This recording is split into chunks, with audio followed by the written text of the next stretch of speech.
First, remove the unit by pushing up on the unit and disengaging it from the back plate.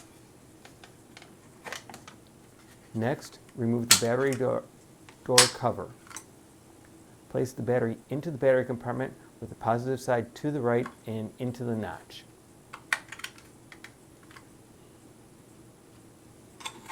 Replace the battery cover.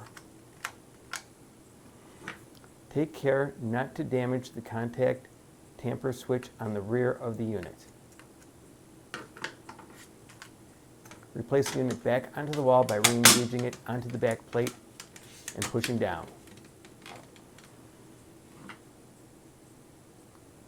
The red LED will blink while the unit is recalibrating itself.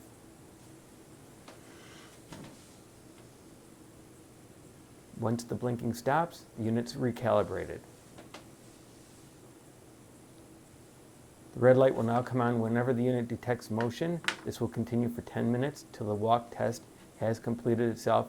After that, the light will no longer come on, but the unit will detect motion. Thank you for watching.